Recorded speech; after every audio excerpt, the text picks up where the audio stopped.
the latest episode of B.A.M, Sports and Entertainment Weekly. We are your hosts. I'm Boris, and as always, I am joined by the one, the only, the Matthew. Bonjour! How's everybody doing? We hope you're doing well. Shout out Wipeout Audio for the theme song. Boris, what's up, man? We just saw Nick Gage carve a human to pieces, we did. That's something that happened. That is something that happened. I'm doing great. I'm doing pretty good. It was a super busy day. I literally have not stopped. It's been so crazy. But let's keep the train moving, because on this week's episode of B.A.M, we're going to be talking about ROH TV from this past weekend. We're going to be talking about GCW's Homecoming, specifically Night 1, Part 1, which featured Nick Gage versus Matt Cordona. We are going to be talking slightly about New Japan Pro Wrestling, but the main event of tonight is going to be MLW's Battle Riot 3. And we're going to be talking all about that event, which was free and still is free on YouTube. Yes, sir. Yeah. It's 90 minutes, about 85 to 90 minutes. It's a pretty easy, quick watch. You get a good Dario Cueto promo in there. The new Cesar Duran, the artist formerly known as Dario Cueto. And it's very entertaining. A good Royal Rumble.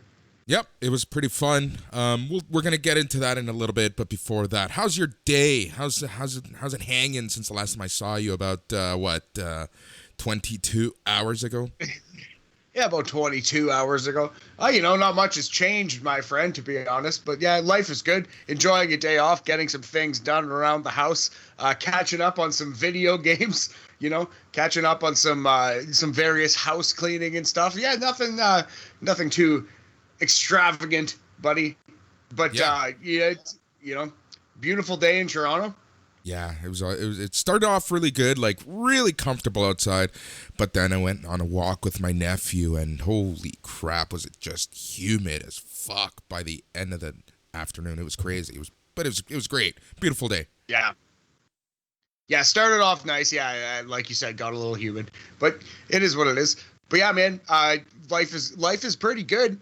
Hanging in there. I was talking to an Uber driver of mine recently. He was getting pretty intense with the whole vaccination thing and whatever. And I was just like, man, we're very, very lucky to be where we are. And Toronto's kind of got things under control. So yeah, there's much to be happy about. There's much to be excited about. The Toronto Blue Jays, they're going to be back in 2-3 days. Yep, on Friday. So tomorrow, if you're listening to this when it comes out, yeah. So this Friday, July the 30th, we are going to get some baseball back in Toronto. I'm super excited for that. 15,000 people, as we talked about before, behind the plate. It's essentially going to be a free for all. And then, on the sides and the outfield, it is going to be socially distanced, quote unquote pods, aka. Couple seats here, couple seats there are going to be used, but for a total of 15,000 people down in the lower bowl. Yeah, on the sides, it's going to be a little bit like it's going to be Chris Jericho, and behind the plate, it's going to be full Painmaker. Yep, pretty much. We'll see what happens. And what's interesting is that on Friday they are honoring first responders, healthcare workers, and whatnot. So it'll be interesting to kind of see where they sit. Yeah, no doubt. That's funny. Yeah. Do they have their choice, or are they going to shoehorn them into the danger zone behind the plate? They don't even know where they're sitting. I have a friend. She's a respiratory therapist at Toronto General, and a friend and her daughter are going to the game. So she has no idea. All she knows is she has to be there at 5 p.m. because they're going to do some ceremony for them before the game. But aside from that, she has zero details. She just knows when and where to show up. Wow. That's interesting. Well, I guess I want to say kudos to them, but I feel like that could be done in a little bit of a better way. Who knows? I don't know. I'm not there. We'll see. We'll see how that goes. Exactly. So that's I'm super excited for that game. Got more TFC games, so on Monday for season ticket holders and supporters, you were able to purchase tickets for all of the August games, which is 3 of them. So that's pretty cool. So secured all those tickets. I'm only going to go on Sunday. Aside from that, my family is going to be going. I don't want to risk it too much, but yeah, and I have other stuff to do. So I'm only going to go on Sunday. So that's going to be fun. And it's a long weekend here. I'm making it into a long weekend also because typically a lot of people don't get it off. It is just a civic holiday. So it's yes. But most people do get it. Like, it's in the summer. Why wouldn't you take it and give it? Yeah, exactly, man. Yeah, for sure. Take advantage of that long weekend. Yeah, I think I'm 99% sure I get it off. I will be enjoying the fruits of the long weekend myself. And yeah, Good. man, TFC's awful this year. It's not the kind of thing that you need to go to every single game. Oh, no. It's fun to go. No, hold on. Stop. Obviously. Slow. You're Canadians. There's so many things I was going to say, but hold your horses. TFC was awful under their previous manager. They're 1 wins, 0 losses, 2 ties with the new manager, and personally, just because of some of the things that happened, essentially Josie Altidore, their main striker, had a falling out with the coach to the point where he wasn't allowed to even train with the team. So I'm pretty sure that as soon as that happened, the coach lost the entire locker room, because how can you go from losing 7-1 to a team that's just as bad as you to winning 3-2, and like a decisive win. The score line at the end of the game didn't justify the game, beating the top-ranked team in the league. So go figure. Okay. It's just one of those things. So you're telling me they quit on the coach super hard, and now they've got a new coach, and they're here to play a little more. Pretty much. Okay, cool. I'm okay with that. Yeah, I'm not throwing shade at TFC as a franchise. They've done an incredible job. I was just saying they're having a down season. It's kind of like a rebuild year, much like the Raptors ran into. Much like NXT. It's all about rebuilding, buddy. Exactly. Sometimes you got to reshuffle the deck. Sometimes you're discombobulated, and you must recombobulate. Yeah, exactly. So, speaking of hockey, before we touch on your beloved Canadians, the Vegas Golden Knights made moves. Yeah, trading Marc-Andre Fleury for a bag of pucks and season 3 of Letterkenny on DVD. What the hell? What's going on? Oh, Marc-Andre Fleury, Ferda. Fucking pour one out, Ferda. No, yeah. I don't know. I guess it makes sense because he's contemplating retirement, and cap space is a valuable commodity, especially when you're Vegas and you just seem to throw it around like they're doing now. But that's a tough beat for Marc-Andre Fleury to win the Vezina Trophy, to be like the face of the franchise on this team for a couple of years, and to be like, to find out that you're traded on social media after you went to Vegas because Pittsburgh kind of did you dirty, and Pittsburgh gave up on you too early. And then you went to Vegas, you made the Stanley Cup final, you won the trophy for best goalie this season. He's the defending champion of the best goalie trophy right now, and he gets traded for a sack of beans in the offseason because he's old and he makes a lot of money. Yep. It's insane. Like, it's sad to see. But, in a cap league, this stuff is going to happen, right? Like, I'm sure that there are people who are writing some amazing stories, some fan fiction about how they're pissed off about how we played against Montreal, and that's what's causing this and that. But, if you understand anything about the business side of the NHL and the cap that is, you know exactly what's actually going on. Yeah. And they say that the cap is going to be flat for a couple of years, but I do think the addition of Seattle will help. Seattle's going to be decent off the hop. They're not going to be as good as Vegas, but I think they're going to be like a contender for a playoff spot in a year or two. They'll be okay long term. Well, it'll be very interesting. Great market. Seattle was very.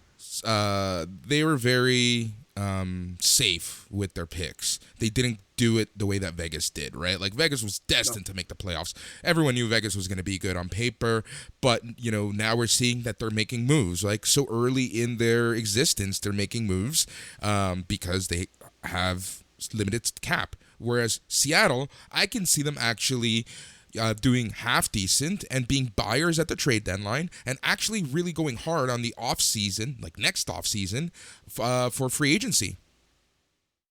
They're going pretty hard right now. They signed Philip Grubauer out from under the Maple Leafs. There was a lot of rumors that Toronto was going to try to get him, and it was kind of down to Toronto and Seattle. And then he went to Seattle, which I think is pretty surprising because he formerly played with Colorado, and they're a Stanley Cup contender. Colorado's a really good young team, and I figured that he was going to go to a similar team, and Toronto kind of fits that bill. Seattle, I don't know that they do, you know what I mean? But we'll see. We'll see, man. Yeah, exactly. All right, let's talk about your Canadians. Can you summarize to our listeners who probably don't give a shit about hockey what the hell is going on with the Montreal Canadiens?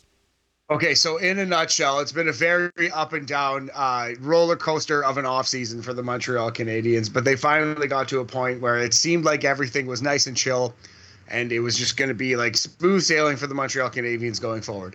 And then the NHL Draft rolls around, and there's this kid named Logan Mailloux. So Logan Mailloux has had a scandal going on.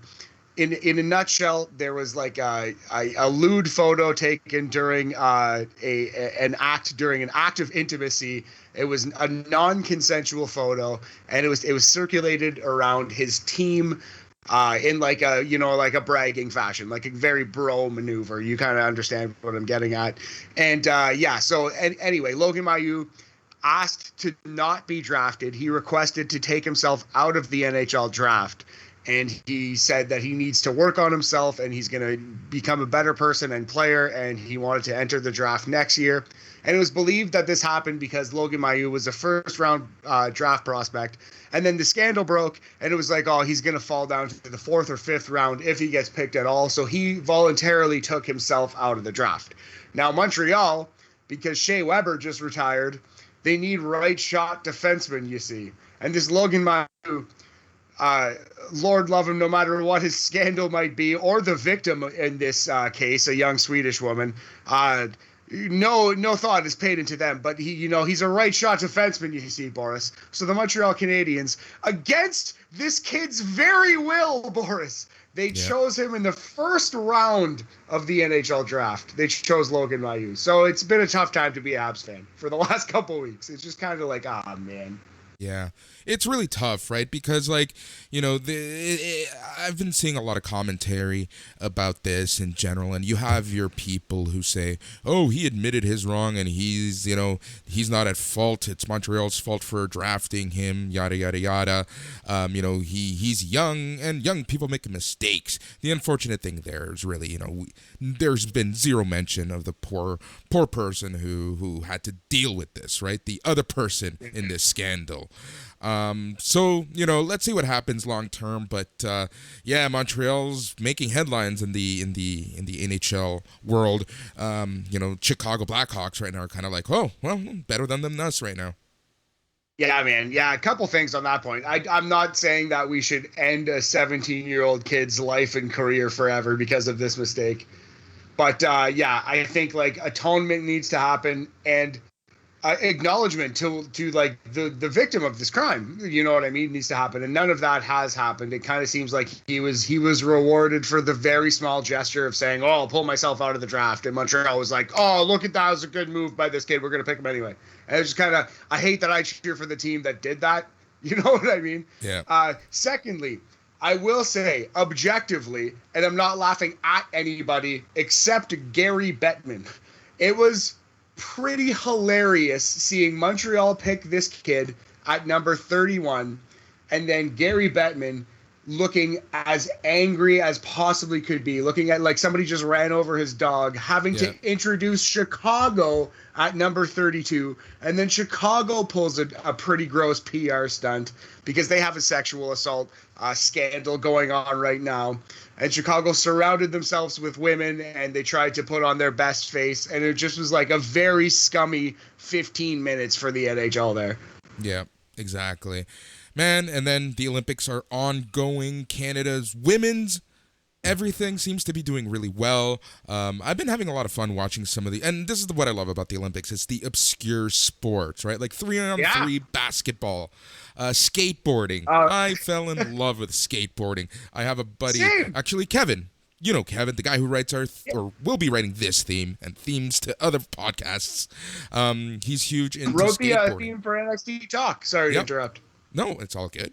And I was out with him, and we were watching the skateboarding, and it was just like, explaining the rules and the way that the league works, and that was a lot of fun. Really had a lot of fun Monday night watching the women's softball bronze medal game, Mexico versus Canada. That was a hoot to watch. Then I was watching these 10-meter synchronized women's diving. Canada lost out a medal by like 0.5 of point.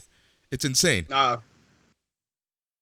Dang, that sucks. Yeah, no, I was watching some of that skateboarding too, man. That's pretty cool. The Olympics are a ton of fun. Absolutely. Even in this weird year where it's been put off and there's no audience, it's still like, the pinnacle of human achievement at the end of the day, Boris. It's still fun to watch. Yeah, 100%. It's kind of like, it's kind of like the Euros in that sense, where it's like, okay, it's been delayed a year. I wasn't sure whether I was going to enjoy it, but now that it's on and I'm actually watching it, you know what? It's a lot better than I thought it was going to be or remembered it to be or whatever. Like, I'm having a lot of fun watching it. You're 100% right. I would like to correct you on one thing, Boris. You said 3v3 basketball. They are very careful to tell you every fucking time you watch this sport that it is 3x3 basketball. Branding is important, you see, buddy. Yes. Anyways. The IOC has requested, they actually said the first game that I watched, they actually said the IOC has requested that we say 3x3 basketball. And they're really pushing the 3x3 name. It's kind of a WWE universe situation. We all say the fans, but by God, it's the WWE universe. And it's 3x3 basketball. Yeah, you're right. But and then obviously every Olympic Games has their controversies, and the American women's gymnastics team right now, it's not a controversy. Poor girl, just, kudos to her for having the balls to say, you know what, I'm not myself, and I don't want to let down my team. Yeah, man, if you're like, oh, fuck Simone Biles, like, who's that person? You know what I mean? Like, exactly right. Like, yeah. And also, like, you don't really realize it, but gymnastics is kind of dangerous. Like, more so than I just want somebody to be in their right frame of mind when they're doing those kind of things, you know what I mean? Like, it's just, it's not the kind of thing that you can be going into all willy-nilly. Like, it requires precision, Boris, Yeah, to say the least. To say the absolute least. That's all right. So that's that. Matt, shall we get into wrestling? Yeah, let's do it. Yeah, right. unless you have any strong anti-Simone Biles takes. God no. Before we do get into our reviews and analysis of many shows, I want to talk a little bit about independent wrestling. So, here in the Greater Toronto area, we're starting to see independent wrestling come back. Barrie Wrestling actually has a show. I want to say this weekend. Oh wow! Yeah, so that's that. Barrie Wrestling. I think that's really cool. I know Destiny has a show next month. Tickets just went on sale earlier this week, and then there's a local Toronto called Junction City Wrestling. They're going to be wrestling out of the Junction Brewery, so that's going to be a lot of fun. We should try to hit up some of these shows. And for any listeners who have any indie wrestling stuff that they want us to talk about, just send it to us. We'll let you know how you can get a hold of us at the end of the show. But you always want to highlight some good old indie wrestling where we can. Yeah, that's interesting. Are those all indoor shows? All those, like every single one, like the one in the brewery, I assume is pretty indoors. That's indoor. I think Destiny Wrestling is outdoor, and Barrie Wrestling, I want to say, is indoor as well. The Destiny show is outdoor? Yeah. Where? I forget where, but it's outdoor. Oh, that's cool. Yeah. That's cool. I might go. Let's try to look into that Destiny show. Maybe we can go check that out. Yeah. loose tentative plans of checking that one out. But yeah, I'm far more want to go to an outdoor show at this point than an indoor. Same here. I just think let's see. Let's give it a couple more months, in my opinion. Yep. We've come this far. That's honestly my mentality. Like at the end of the day, like, I'm very careful about who I still hang out with. For example, even at the Jays game, I'm gonna sit in the socially distant seats and stuff like that. Always gonna wear my mask and stuff like that. But we've come this far. No point in fucking up right now. Yeah, and a big thing, too, is I only have one of my doses. I'm still scheduled to get one. I just haven't bumped it up yet. I should grab another one while I have time. I should have gotten it while I had my 2 weeks off there. But oh well. But yeah, I still have an appointment to get my second vaccination, which I will do. But yeah, until that point, I'm not like dying to go to 5 shows a week indoors and stuff. You know what I mean? I'm okay with waiting it out a couple more months. All right, let's get to wrestling. We're going to start with Ring of Honor. So this was from the shows that happened on the 24th, 25th of July. So it was 3 matches. So essentially the show kicked off. We saw the controversial ending to the Quinn McKay Mandy Leon match. Mandy Leon was tapping out while the ref was distracted. She used brass knuckles on McKay for the win. Brian Zane interviewed The Allure, that's Mandy Leon and Angelina Love. The women continued their harassment of McKay by saying she's had 2 opportunities to be exact, to wrestle each of them, and she blew them both. Quinn McKay is back on hosting duties. She welcomed us to the show. She says she is still suffering from the shot to the head from the brass knuckles, but is even more heartbroken that she won't be able to qualify for the Women's Championship Tournament this summer. The ROH Women's Championship Tournament, in fact, starts next week on ROH TV, and that's highly, highly promoted, and I'm actually really looking forward to that. It seems like, that they're really putting a onus on the women's division for one, so that's kind of cool. They're treating it like a big deal. They've renamed the title. They're bringing in, like we've said before, they're bringing in the new Stephanie McMahon, Maria Kanellis, to do a lot of work here, building it up. And I think she's doing a good job. I'm excited for it too, man. Yep, exactly. All right, so match 1 was Flip Gordon versus the world-famous CB. The world-famous CB was formerly known as Cheeseburger. So this is a very fun match. Flip Gordon he used to be very high flyer. Now he's kind of leaning towards more the technical high flying. He's kind of like a Owen Hart-like wrestler right now. Good call. Like a grounded cruiserweight. Yeah, kind of like the Owen Hart style Pokemon. Great call. Yep. So essentially, Flip Gordon won at 10 minutes and 12 seconds via submission. He won with an STF. Really fun match. Cheeseburger is Cheeseburger. You either love him or you hate him. I love him. He's fun to watch. This was overall an okay match, so I would give this match a 3 handshakes out of 5. Nice. I love Cheeseburger, man. He's great for a live crowd. I've only ever seen Cheeseburger. Actually, that's not fair. I've seen him on TV once or twice. But for the most part, I've seen Cheeseburger live. Great wrestler for the live crowd. Cheeseburger, so likable, takes a great bump, just a fiery baby face. Love me some Cheeseburger. Yep. What's his new name? The world-famous CB. Yep. Yes, nice. Yep. And he wears like a pimp jacket and a pimp hat. It's awesome. It's better than Cheeseburger. I'll take it. Exactly.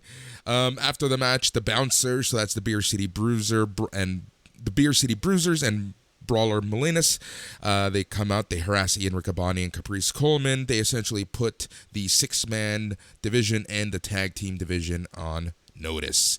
Match number 2, Danhausen was on guest. He was the guest commentator, and the match was PCO versus Sledge, which is just a huge, big hoss battle. And it was exactly what you thought it was going to be.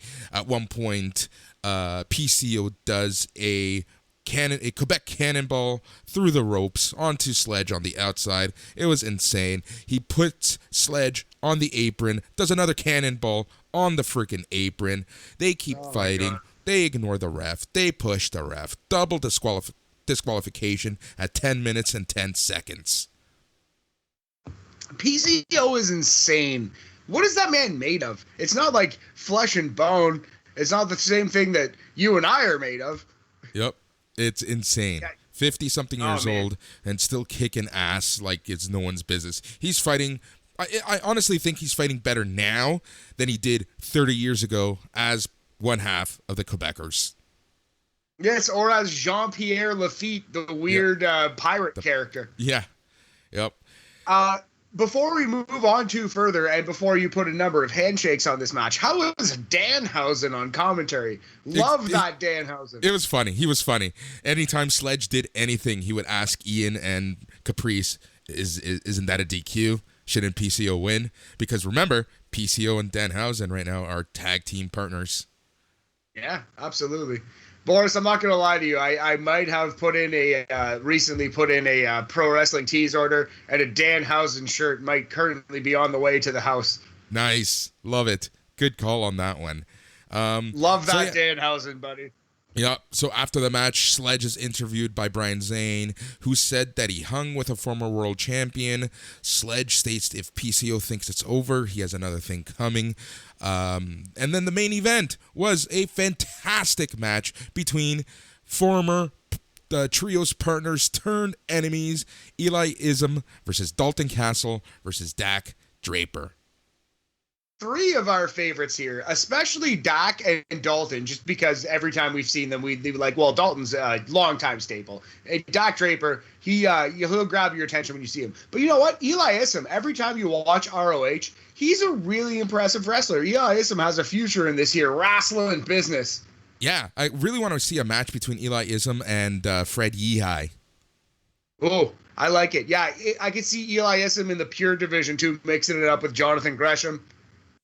Yep. There was mention of that during the match, so that's pretty cool. The end of the match, Ism did a moonsault to Draper on the outside of the ring. Castle rose like a mechanical doll from behind the barricade, only to throw a chair at the head of Ism. Castle tossed Ism into the ring as Draper pushed Castle to the ground.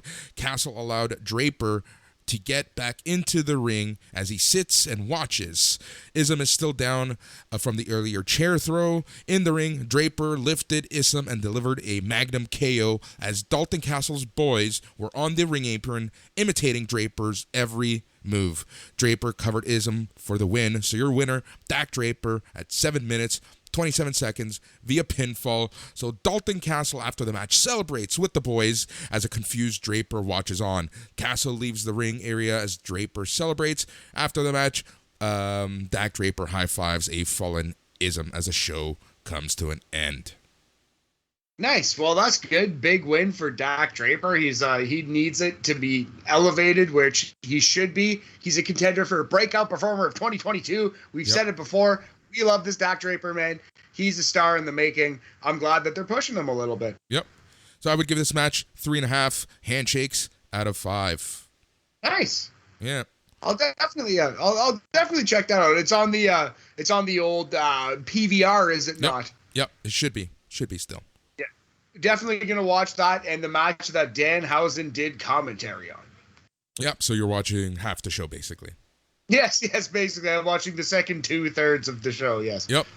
Yeah, it was a fun show overall. I would give this overall show a 3.5 handshakes out of 5. And you can read my report every week on slamwrestling.net because I do weekly ROH reports there now. Nice, buddy. Right on. Yeah, Slam Wrestling. Canadian staple, Boris Aguilar, Canadian staple. I love it. Yep. All right. The match made in heaven. Yep. Let's move on to GCW Homecoming Part 1 from July 24th, 2021 from Atlantic City, aired on Fight.tv. All right, so before we get to the show, take a step back. What is your exposure to GCW outside of internet, stories and whatnot? Yes, memery. I've seen various memes. And I watch Bloodsport when I can. Not every Bloodsport show, but I've seen 3 to 4 or 5-ish Bloodsport shows. I love that presentation. Very straightforward. I know what that is. And I kind of thought that GCW would be like a catch-all. It would be like a little Bloodsport style, a little deathmatch style, a little cruiserweight style, a little scientific style. I thought it would be like the PWG-ish kind of promotion.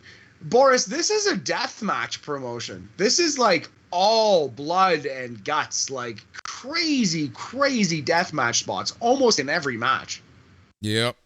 Yep. It's for sure changed a lot. Like it's they have a lot of shows. Obviously there's Bloodsport, there's Joey Janela's Spring Break, they have Backyard Wrestling, they have Tournaments of Survival, and then they have the Nick Gage Invitational. Pretty much it's a mix of hardcore. You got some shoot style hybrids. You have some MMA. So it's a little bit of everything. I would say that Homecoming, especially night one, was very much into the hardcore ECW-ish of style of wrestling. Yeah, so maybe I just picked the one that was like super duper deathmatch heavy. But to me, it was like, okay, very glad I watched this. Very glad I watched the main event. I never want to see another GCW show again. Not because like I think it's terrible or I think like you're a monster if you like it. It is just not near my cup of tea. Compared to Major League Wrestling, which we're going to talk about at the end of this program, which I love for a lot of reasons, this is like a lot of the things that I hate about wrestling. So yes. I'll tell you something that really bothered me throughout the show, and it's something that reminded me why I hate oftentimes watching shows on Fight. When your commentators swear.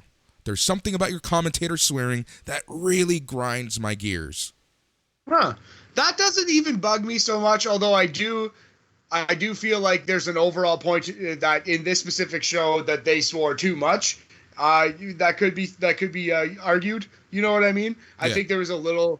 It was a little like, yeah, it was a little aggressive, but that's kind of the vibe that they're going for. I 100% feel you on that one, man. I get it. It's a little bit of a crutch too, but yeah, you know what? That doesn't bug me so much. What bugs me is the disgusting violence and every match trying to out violent the next and everything being so disgusting, over the top violent. Yep.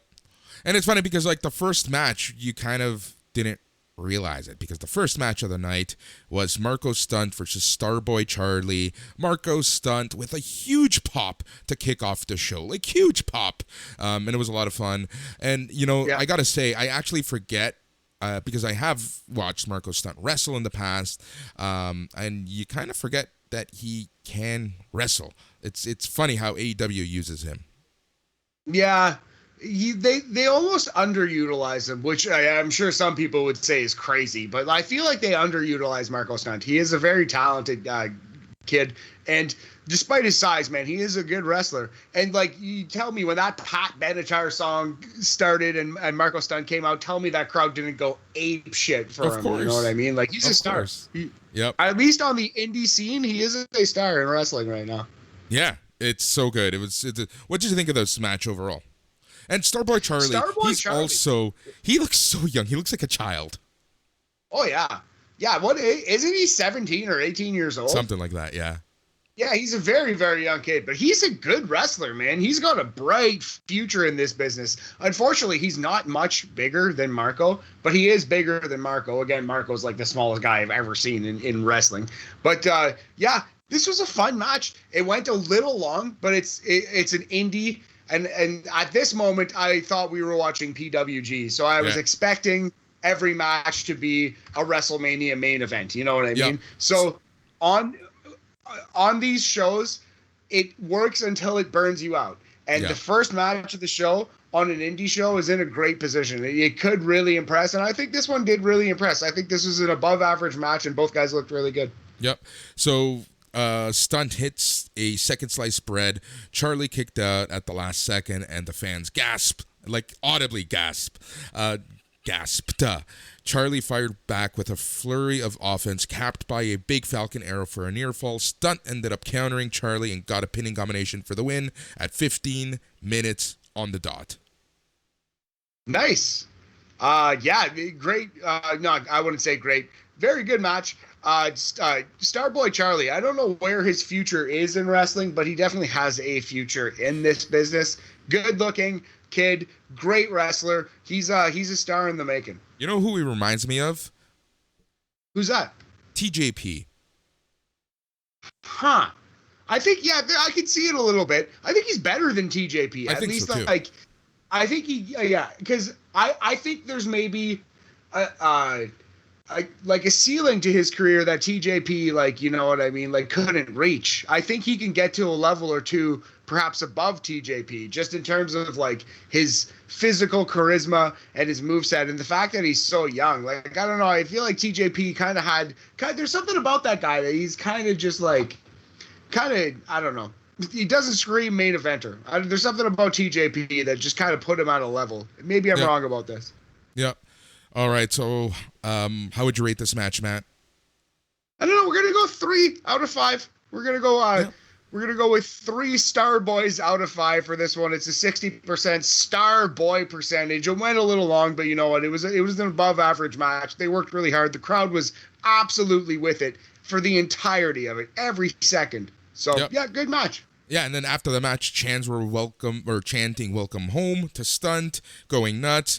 So the second match, Tony Deppen was out, and the fans were all singing along to "We Built This City." Ninja Mac was out to big Ninja chants. So match number 2 was Tony Deppen versus Ninja Mac. How has nobody done "We Built This City"? I'm sure it's been done before as a theme song, but like, no brainer. Man, the crowd loves this. Tony Deppen, great choice, buddy. We built this city on rock and roll. The crowd singing the whole time. You were like, oh man, this guy's a star. Regardless of who it was who came out to this song, you were gonna think, man, this guy's a star. So great choice, Tony Deppen. Yep. And overall, this match was okay. I would have to say that Ninja Mac was a little off in this match. Tony Deppen really carried this match overall. But overall, it was a pretty good match. It was only 11 minutes and 30 seconds. Mac went up to the top, went for a Phoenix 630, but Deppen got out of the way. He then hit a big Shining Wizard for the win. Yeah, Mac just doing a ton of flips, just like you look like a young Simone Biles in there. You gotta make a call on this kind of match. Like, I don't think you could say this was an average wrestling match. It was pretty unique and pretty flippy. Like, it was far flippier than the average match. This was very a PWG match.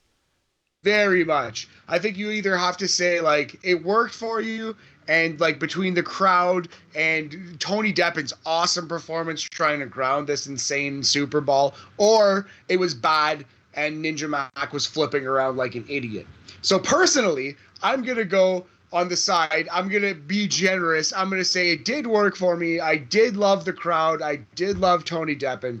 But I don't know, man. If you want to tell me this was a terrible match, I'd believe you too. But I'm going to go 3 starships out of 5 for a 60% built this city on rock and roll percentage on this one, buddy. Yep. Then we saw Nolan Edward versus AJ Gray. Yeah, pretty standard, straightforward indie match. Like, this was your pretty typical, basic Mendoza line kind of match. Nothing wrong with it, but at this moment, I don't really remember a single second of it. Right, so Gray hit a second lariat. Edward kicked out at 2. Gray then hit a modified pile driver for the win at 8 minutes. It was a very, very typical wrestling match. Nothing crazy. There was like missed 450s, insiguris, a few flips, but it was a very typical independent wrestling match. Yeah, if it happened in 1971, it might have blown everyone's mind. But at this point in the wrestling business, I think it was probably Mendoza line kind of match. We're going to give it 2.5 Nolan Edwards is out of 5. 2.5 Emerald Flosions out of 5 for a 50% Flosion percentage on the Mendoza line, buddy. Yep. Then a match that with one of the competitors I didn't think was still even wrestling, and that person is Too Cold Scorpio, and he faced the Grim Reaper. So if you wanted to, actually, I'll tell you, this was the best match on the show so far. Easily. Too Cold Scorpio, he's impressive. Man, Flash Funk could be on Raw tomorrow getting them checks. I swear to God, he looks great. I mean, maybe not facially, but Too Cold Scorpio is still an athlete, buddy. Yeah, that finisher, right? Like, I still can't believe he pulled it off. Moonsault, leg drop. Yep. So the end of the match saw Reefer. He sent Scorpio to the floor. He went to the top, hit a springboard dive to the floor, and the fans were all going crazy. Reefer hit a springboard swanton bomb back inside the ring a short time later for a 2 count. Scorpio fired back up, hit a Pele kick. The fans chanted GC dubs. Scorpio went to the top, hit his moonsault leg drop for the win at 10 minutes. The tumbleweed leg drop. Yeah, man. This was a total comedy match based around like weed, based around basically like passing a joint and stealing a joint from each other. And it's the kind of thing that either works for you or doesn't. Again, like this is not an average wrestling match. It's either, if you want to say it's terrible, that's fine. This worked for me. I thought this was like pretty cheesy, fun pro wrestling. Hey, this was like I don't know, a Cheech and Chong sketch of meets a pro wrestling match. This was it was what it was. But you know what? I couldn't go any lower than 3 puffs out of 5. It's a 60% Grim Reefer percentage, buddy. Love it. All right. So that was essentially the end of wrestling and actual wrestling of the night, because this is when the insanity started. Yes, and even then, we just reviewed a match where they were passing a joint around. Like, yes. We're using the term wrestling pretty loosely so far. It was PWG, Pro Wrestling Guerrilla, up until this point. Yeah. You know, after this point, it was CZW. Yeah. And I was not prepared for the switch. I was not ready for this shift, personally. Yep. So the 5th match of the night was Alex Colon versus Drew Parker, title versus title match, GCW Ultra Violent Championship, and the BJW Deathmatch Championship. Matt, what do you have to say about this match? Drew Parker is a 23-year-old kid. Buddy, like you just, you're too young for this business. I'm getting too young for this shit. Like, no, man, don't, like, I don't know, like, I'm scared someone's gonna kill themselves in one of these GCW matches. Like they go like out of their way, man. These are some of the most violent death matches that I've ever seen. I'm not much of a death match guy. I've seen most, if not all, of the big Cactus Jack ones. I've seen like Terry Funk in Japan. But like I'm not up on like modern death match shit. I don't watch like Big Japan, you know. This is fucking crazy. Some of the spots that on the second half of the show are like the most violent that I've seen in wrestling. Like, yep, darts. Drew Parker throwing darts into his opponent's back. Yeah, fuck, that's fucking disgusting, man. Yep. So Colon grabbed a big piece of glass covered in barbed wire and dragged it into the ring. He then set it up over a couple of chairs. They battled up top again, but Parker slid under Colon. Parker tucked Colon's head and nailed it with a kick. He then suplexed him through the glass, covered in barbed wire. Colon kicked out at the last second. Parker set up a pile of tubes over Colon and hit a swanton, but Colon kicked up again. Parker grabbed a modified STF, and the ref called for the bell. Yep. So Drew Parker wins. Apparently around 18 minutes, 45 seconds, Drew Parker retains his BJW Deathmatch title and becomes the GCW Deathmatch champion, because they have a world champion who just also fights in death matches. But they have an ultra-violent champion as well. Yep. And now that is Drew Parker. So, yeah, this was like, So this is the thing about this match. It's like the ultimate diminishing returns, because I was expecting the only death match on this show to be Nick Gage versus Cardona. But we got at least 3. Yeah. And you can, like, depending on how you slice that, right, if you'll pardon the pun. So you could also argue that throwing 2 death matches on the show where you have Matt Cardona, you could argue that helps, because when Matt Cardona did make his entrance, after seeing all the violence on this show, it added to the big fight feel. It added to that feeling of, man, like, after seeing all that, what the fuck is Nick Gage gonna do to this guy? You know what I mean? It really was like, oh. So I do see the logic in maybe sometimes doing 2 cell matches, or 2 Royal Rumbles, or 2, you know what I mean? Sometimes, not every time.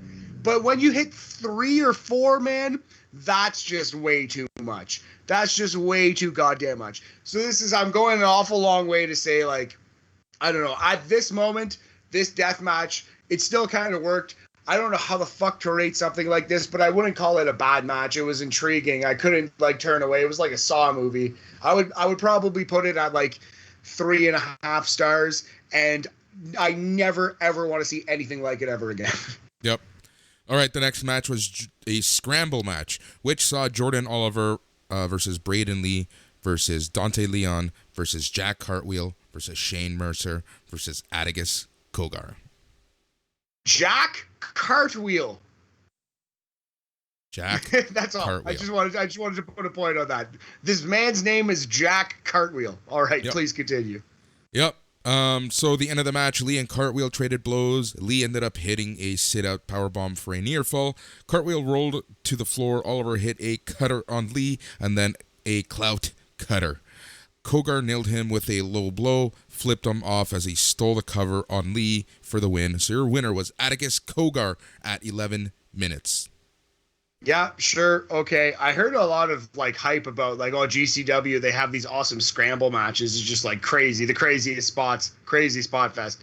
This was like pedestrian. This wasn't very good at all. Wasn't very shocking. Wasn't very entertaining. I don't know.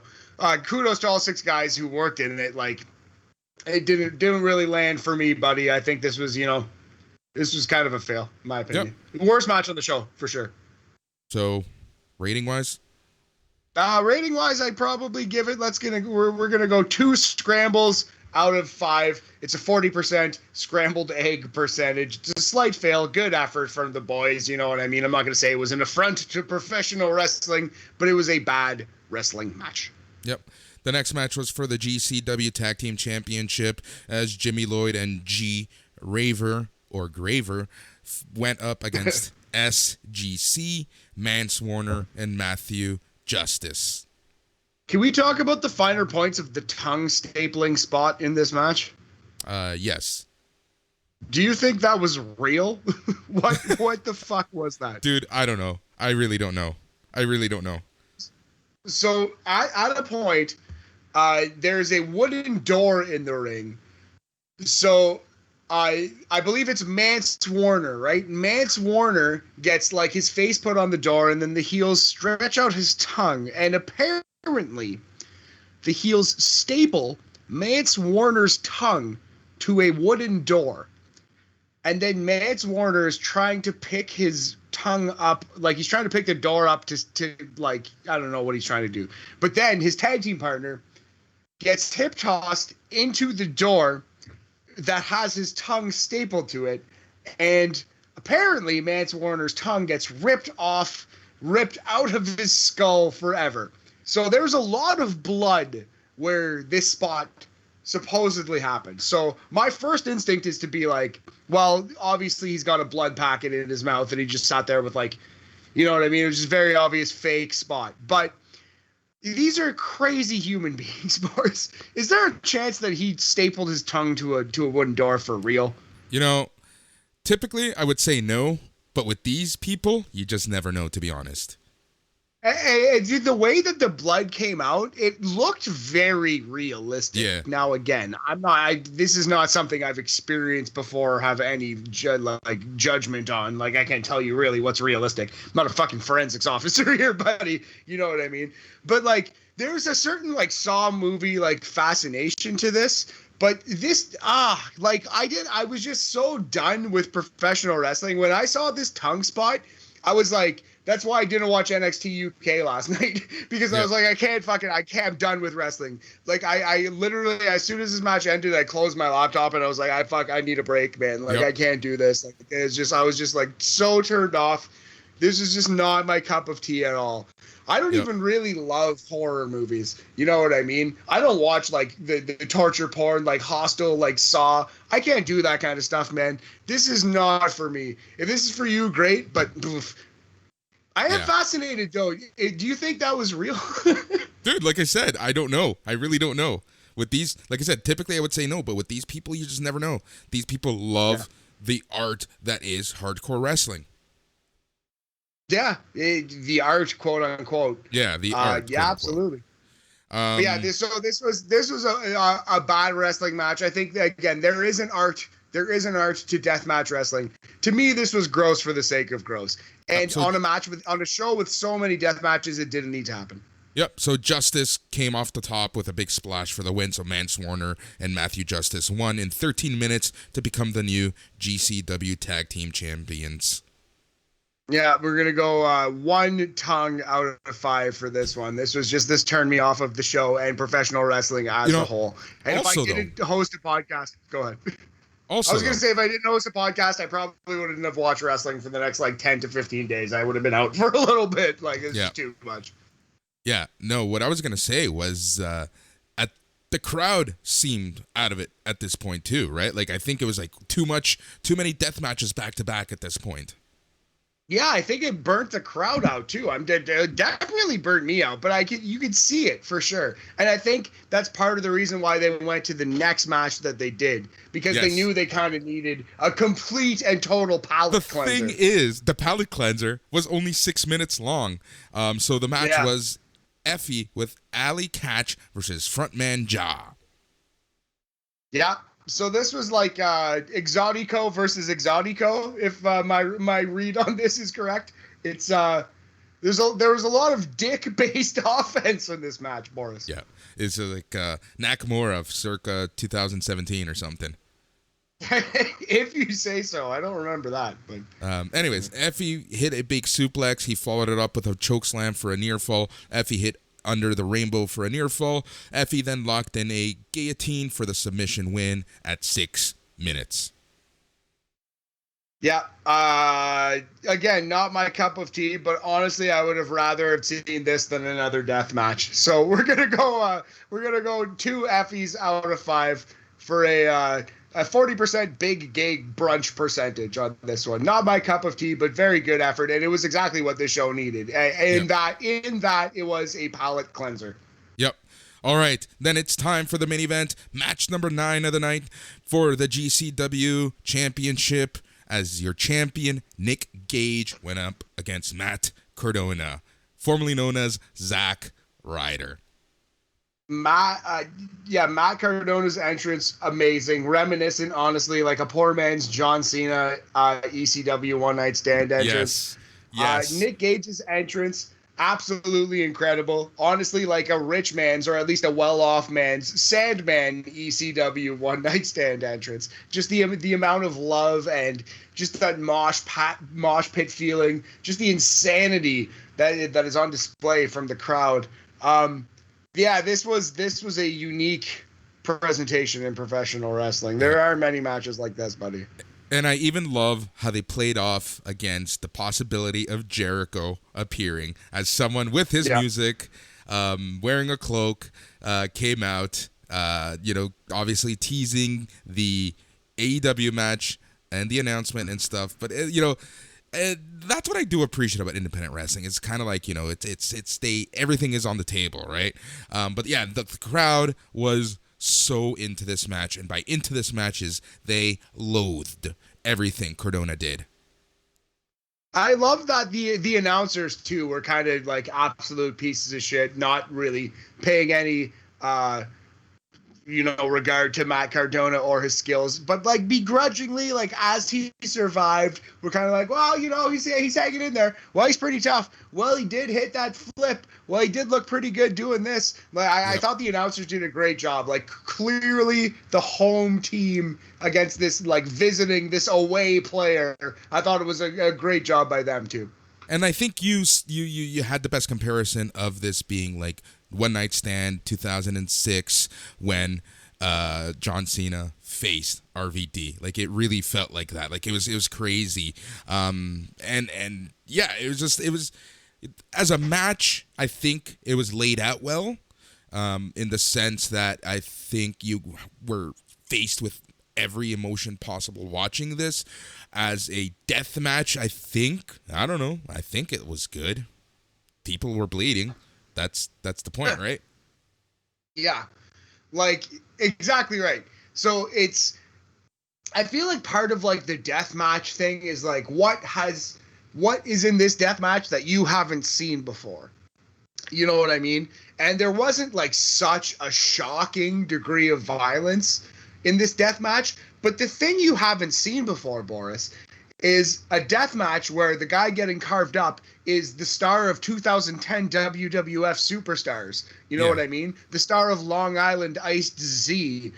That's the hook, obviously. But boy, it made for a really unique, exciting, crazy visual, man. This was an awesome wrestling match. It really was. For everything we love about wrestling, the drama, the announcing, the crowd, the presentation, the storytelling that we're getting, this was really, really good. It actually really was. Yep.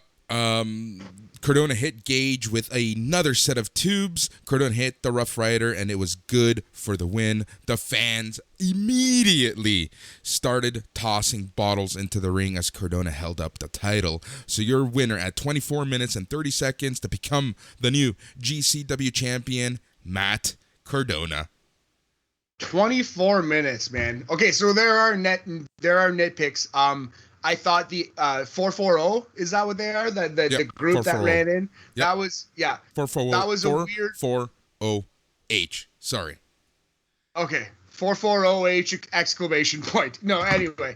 That was a weird run in. It wasn't explained enough to the layperson. It was sloppy. It took too long. That took me out of the match a little bit. But that's basically, like, honestly, my main complaint. Other than that, I think pretty much this was exactly what it needed to be. Cardona, like, crying in the ring, like, not, like, believing what he got himself into, and then actually winning in the end due to, like, shenanigans. This is, like, great for his career. This was great for GCW. If they actually want to pivot away from some of the deathmatch stuff, if they actually want to become more of the PWG and less of this deathmatch promotion, this would be a really great start to their pivot.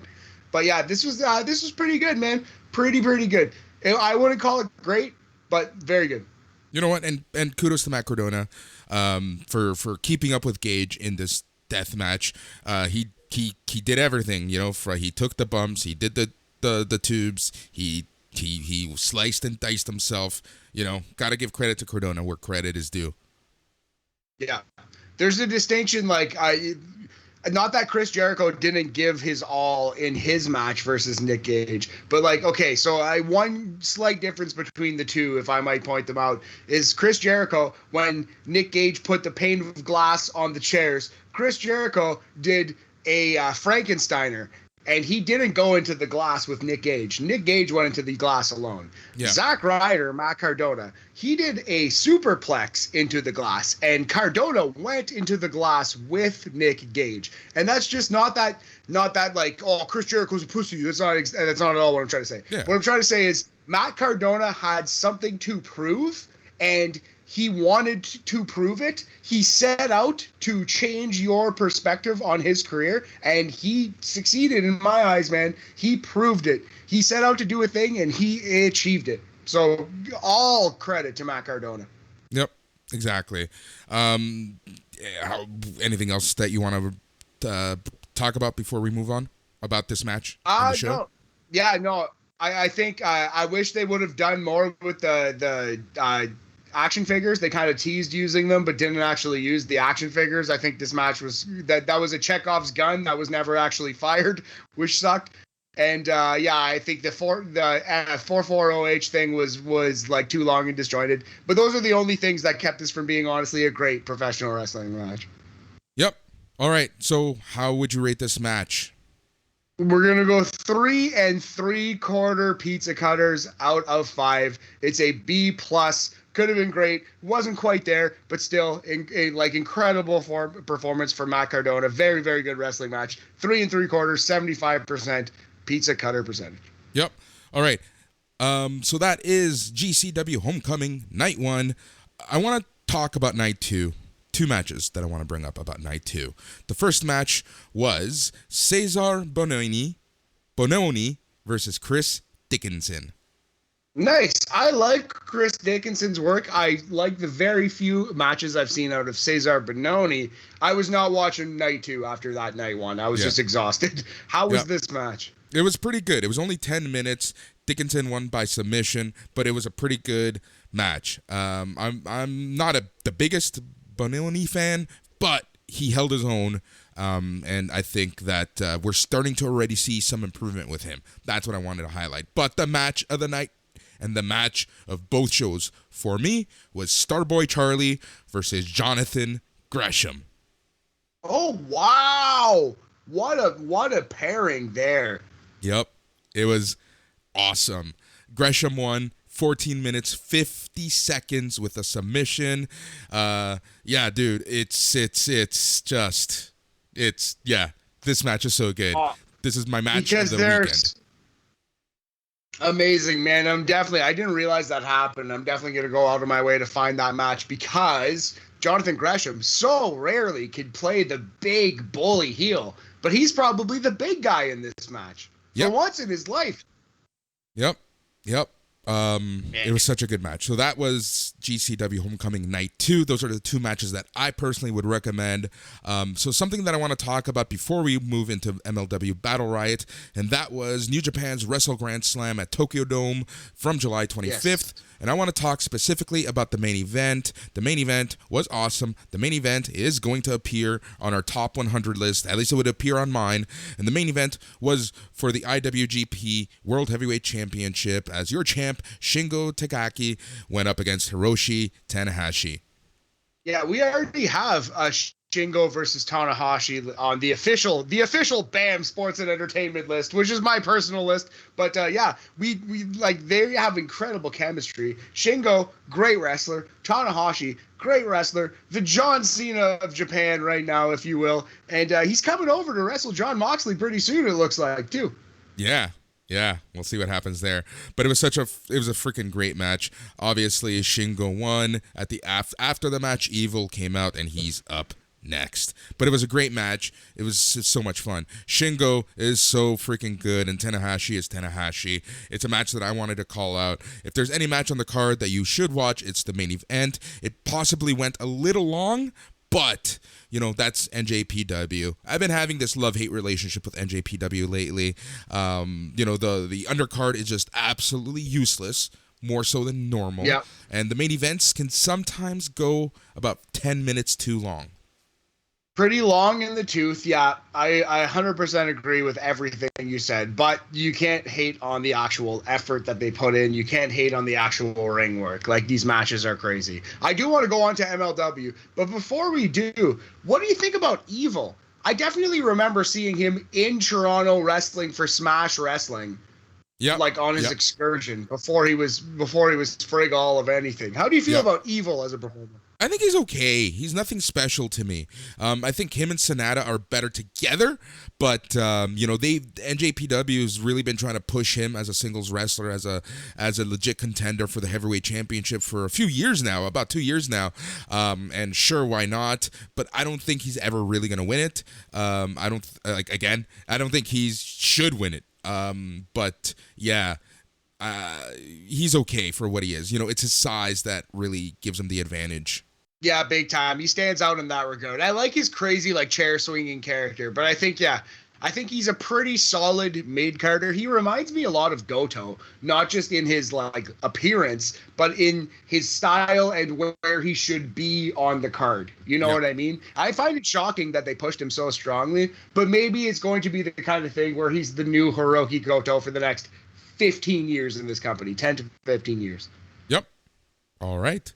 Let us move on to MLW Battle Riot 3. So this show was actually recorded a few weeks ago. So officially it was taped on July 10th in Philadelphia, Pennsylvania at the 2300 Arena. But it was airing first to air July 24th, 2021 on B.A.M Sports, and it's now streaming via MLW's YouTube page, and it's still up there. So I highly suggest that you go out and watch this show. As Matt mentioned at the top of the show, it's only 90 minutes, and it's a fun freaking watch because it kind of really does give you, it's a good jumping on point for MLW. Now, MLW, something that we should call out about MLW is that it's season-based. So right now they're in the off season. They are going to be doing a special next month. So that will be very interesting. And Matt, I got to ask you, what's your exposure to MLW before this? So yeah, I've seen very few matches here and there, and I'm always very impressed with the production, with the announcing. I really like the sports feel. You know what? It feels like you're in good hands with MLW. It feels like they take care. It feels like they're trying to do good wrestling, and you know what I mean. There's an overall plan and a vision at all times, and Yep. basically that's all I want. Even if I don't necessarily agree with it, but I really respect the effort they put in, and they're always doing cool things. Like hey, like Dario Cueto, they're bringing him in to do promos because guess what? He's one of the best promo guys in wrestling, and he wasn't doing anything, so might as well. Yep. All right, so let's get to the show. The show opened with a video package that listed the rules for Battle Riot with the new entrants every 60 seconds, eliminations occurring via pinfall, submission, or by going over the top rope onto the floor. The winner gets an MLW Heavyweight Championship shot anytime, anywhere. A video listed some of the Battle Riot entrants. The broadcast team was Rich Bocchini and Saint Laurent. Now, yeah, so Battle Riot is very similar to WWE's Royal Rumble in the sense that there are always surprises. So I wanted to point that out. So the show kicked off with Cesar Duran, formerly known as Dario Cueto. He made his entrance while a very loud lucha chant broke out. Duran entered the ring with a microphone and said he's been told that the venue is historic and the people of Philadelphia understand lucha libre. The lucha chant grew even louder at this point as Duran said he's been told that the city could be a good place to build a lucha temple. He says, but I think all that is caca de la vaca, Duran said, or horseshit. It's actually cow shit. He told the crowd that they are a bunch of imposters because he couldn't hear them. Duran riled up the crowd and he welcomed back his believers. He said his reputation for super lucha and violence is second to none. I've promoted the best lucha in the century. Duran said his country, Azteca Underground, will promote fights for MLW. He said he made a deal with Court Bauer to become the matchmaker in MLW. This is when he asked his believers, what do you want? And at this point, another lucha chant broke out. Duran said he had an idea, but he was interrupted. Injustice, the duo of Myron Reed and Jordan Oliver made their entrance to a very, very good reaction. The broadcast team was wondering what they were up to. If I may quickly interject here, a couple of things that I want to point out. Amazing theme choice. They're going with the Guilty Conscience by Eminem and Dr. Dre. Instrumental version, perhaps fortunately, they're you know what I mean. But I thought that was a great theme choice. I'm surprised more wrestlers haven't used that one as well. Secondly, agreed. Yeah, it's so good. Secondly, oh man, what's his name? Cesar Duran's reaction to these guys getting in the ring was just classic. He's so good. He reminds me of a little bit of Eric Bischoff, maybe even better as a performer than Eric Bischoff. But he's got that boss, that sleazy kind of in control, but he's got like a Pierce Brosnan kind of thing about him, you know? Yes. Like John Hamm. Yes. He reminds me a lot of an older and more sophisticated Alex Abrahantes. Yeah, I can see that. Definitely more sophisticated. Sophisticated is the word. Like he's a sophisticated heel. He's classy heel. Class A heel. We don't see it very often. Vince McMahon had a little bit of the classy heel, but he was also like a big shit show who urinated himself live on Monday Night Raw. Like, this guy is classy heel, and I love it. I'm here for it. Yep. So as Injustice is in the ring, Duran said, it better be good because no one interrupts him without consequences. Who the fuck are you, Duran asked. Reed introduced himself and Oliver and said they want a shot at the MLW tag titles. We want Los Parks, and I know you can make that happen, Reed said. And this is when a video aired for Latin American Exchange, LAX for short. Conan headed to the ring with Slice Boogie Rivera, Danny Limelight, and Dr. Julius Smokes. Konnan played to the crowd and then approached Duran. Konnan introduced the mic to Smokes, who said some people don't believe in shit until they step in it. Smokes said LAX is flushing the toilet on Injustice. So yeah, worth noting, again, like you pointed out, Rivera is Danny Limelight, who is a big star, ex of AEW Dark and AEW Dark Elevation. He was getting a lot of love there, and then MLW scooped him up. Well, it's funny, because Rivera goes on the mic, and the first thing he says, "You know who I am, but you cannot call me Rivera anymore." Konnan introduced Boogie, who played to the crowd. Konnan called for a match against Los Parks for the tag titles. Duran said he's always open to business, but he doesn't have time to make a date with dinosaurs. Oliver took issue with Konnan. I know. The reaction was great. Oliver took issue with Konnan bringing in his team. He said Konnan isn't a shot caller, he's a clown. Injustice fought the new LAX duo to Boogie and Rivera. LAX duo put Oliver down. Boogie performed an inverted brainbuster on Oliver. Then LAX performed an assisted double stomp onto him. LAX worked over Oliver at ringside until Reed performed a flip dive onto them.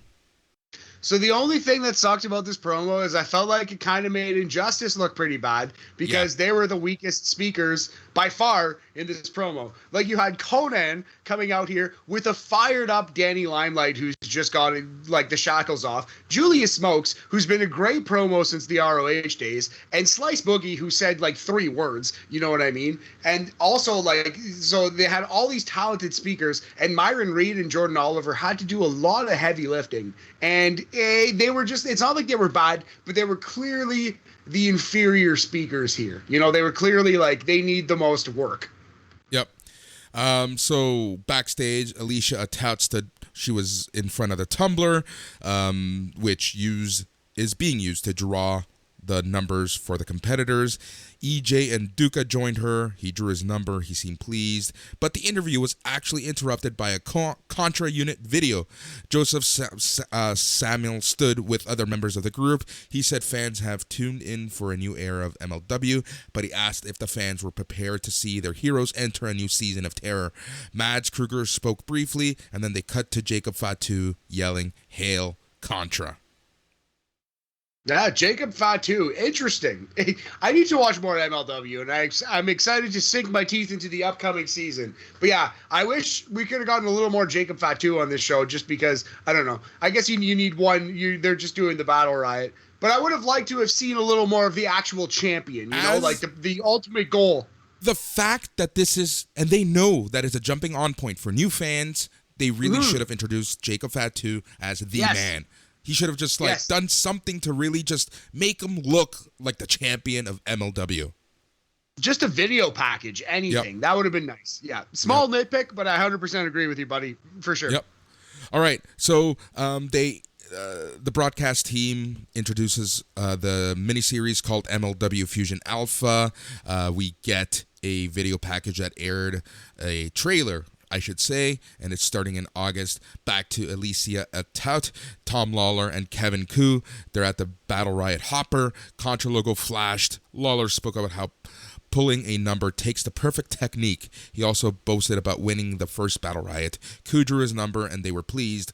Lawler drew his number and said it wasn't bad for a practice run.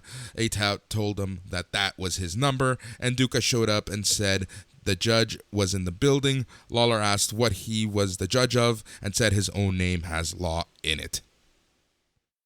Yeah, Filthy Tom, you know, if you're a Wrestling Observer subscriber, you've probably heard a couple Filthy Tom promos here and there just on the website.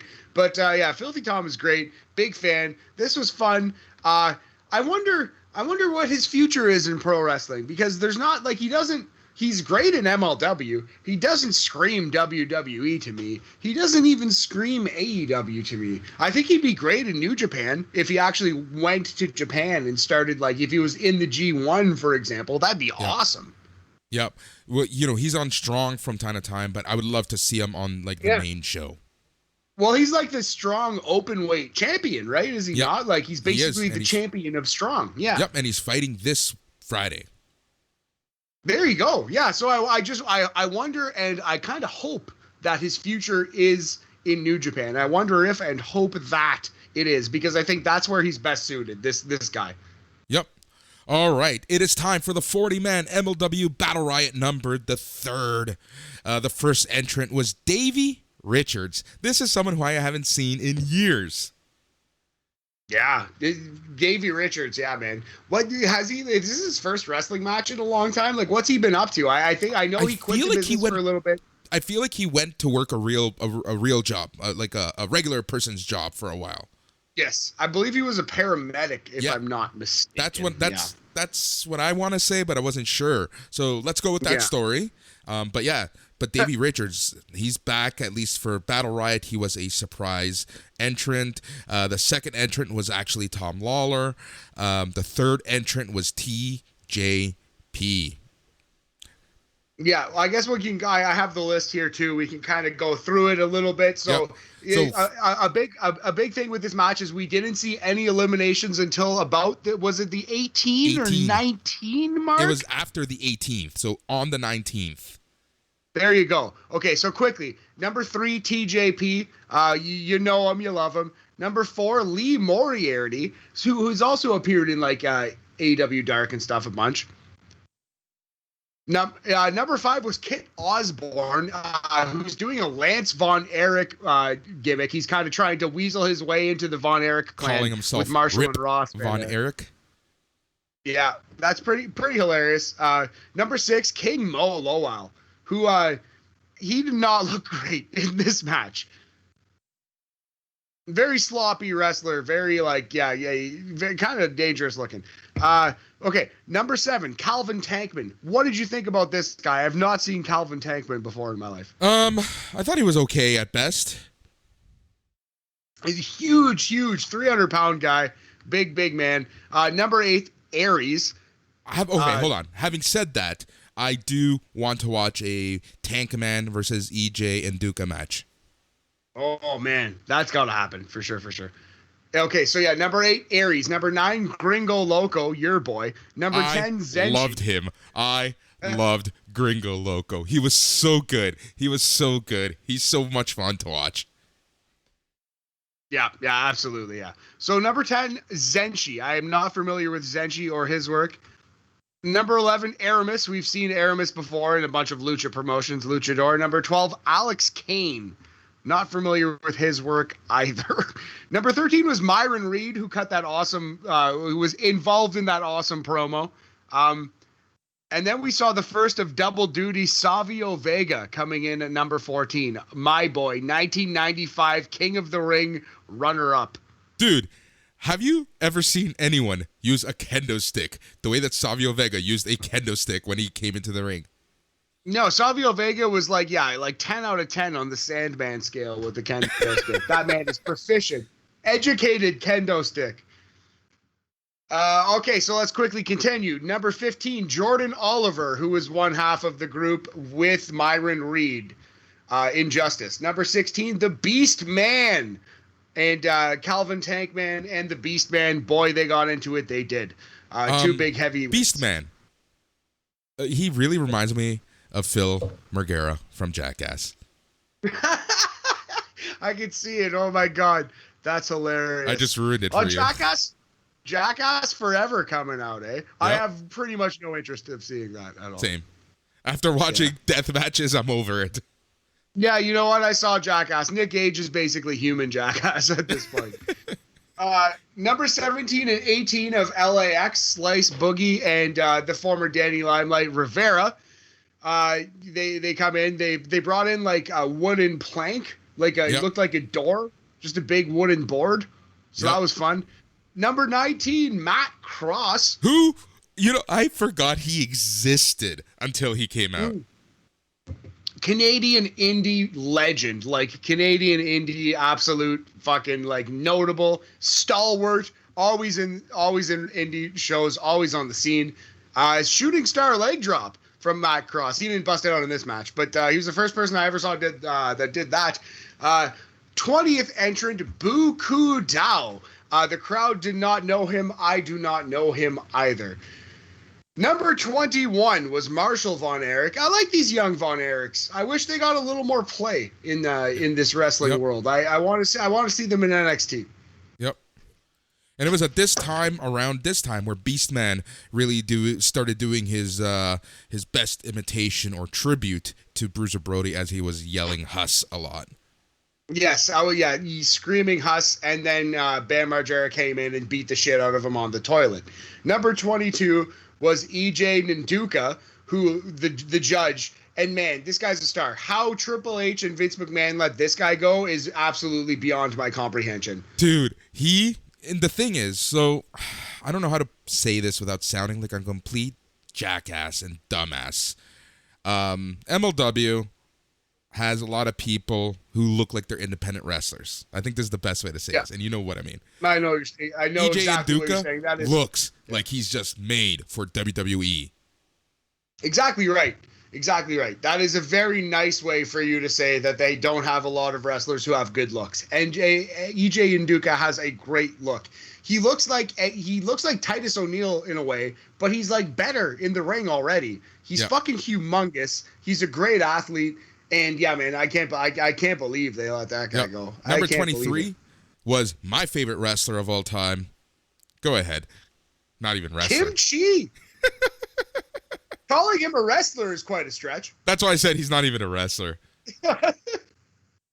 Yeah, I actually thought that for sure we were going to get a Kamala impersonator, some kind of Kamala-ish gimmick. Probably, thankfully, we did not. But we got Kamala's ex-handler, Kim Chi. Yeah. Then number 24 was outlandish Zicky Dice, ex of NWA. Not personally, Zicky Dice, not my cup of tea, but he did all right. He does like magician spots in the ring from time to time. He pulled out the string from out of his mouth in this one, like the never-ending string. That was weird. Number 25, Kevin Koo. Not much to say about him. Number 26, KC Navarro. I have a lot to say about him. This guy. About KC? Yeah. 22 years old, did they say? Yeah. Future star, this KC Navarro. KC Navarro. Yeah, man, he definitely looked like $1 million in this match. I can see the future is for sure bright. So that was, I believe, 26. 27, Lance Anoa'i. Yep. Is he cousin of Roman?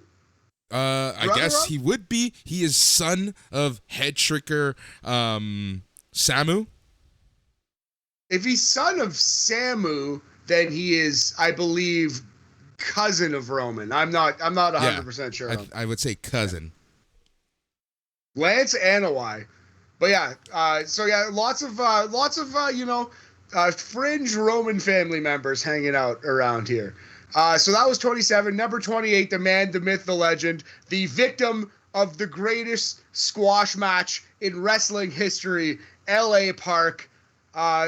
Looking good, looking trim and slim. A nice version of L.A. Park. You know, it was looking pretty good. And, I loved it. This is the thing. Yeah, because and then we would find out, Boris. Well, you can take it, buddy. Jesus Christ. I love it. Even the broadcast team noted that Perk trimmed down, looks great for his age. Then Balkini said something seemed fishy.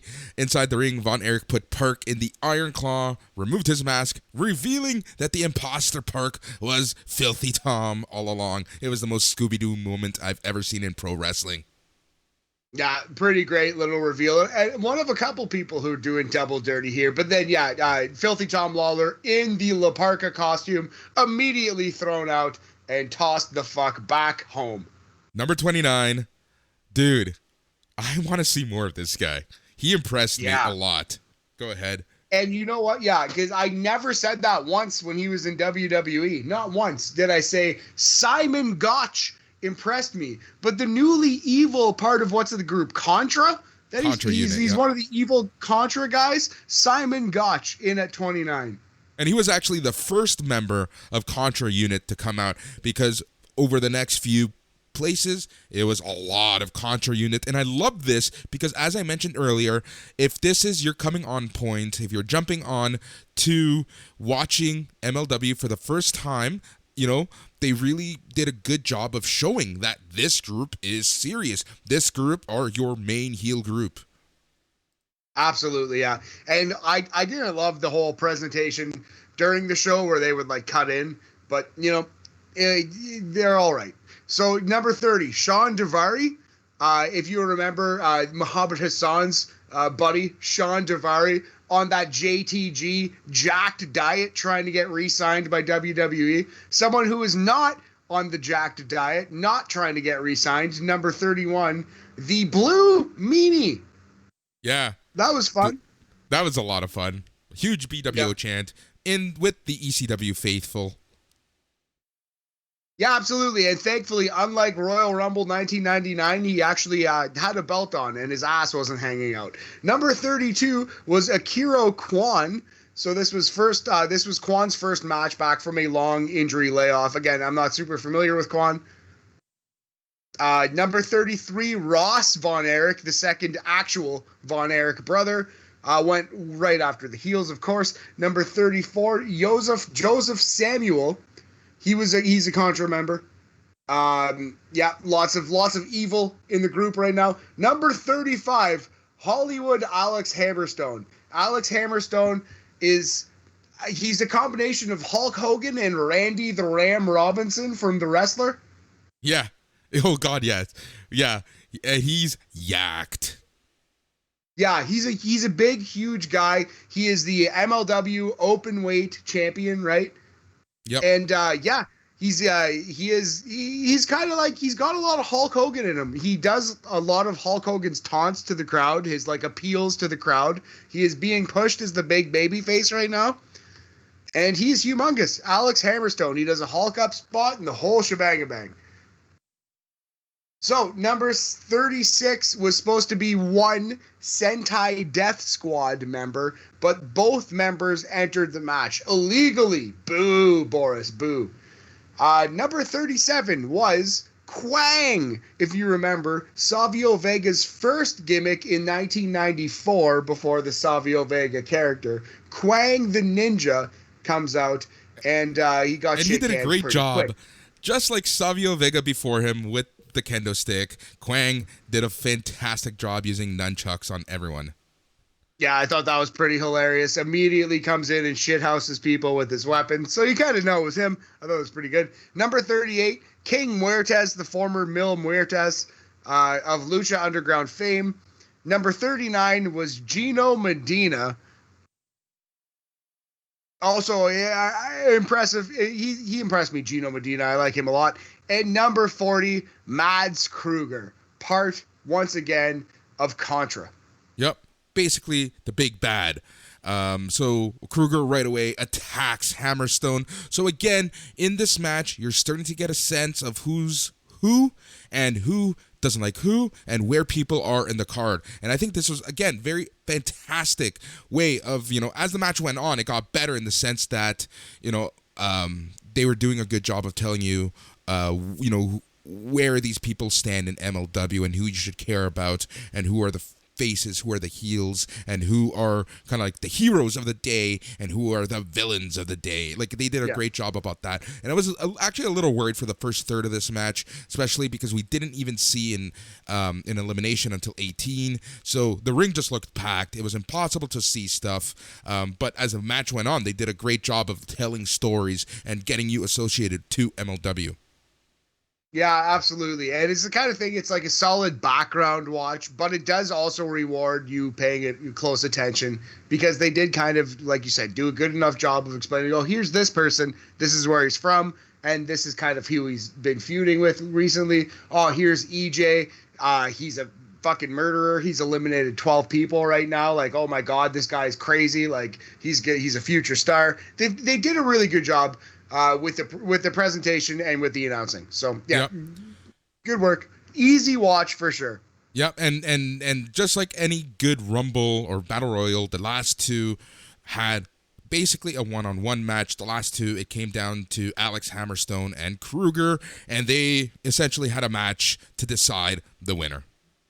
Yeah, so yeah, Hammerstone in at number 35, Kruger in at number 40.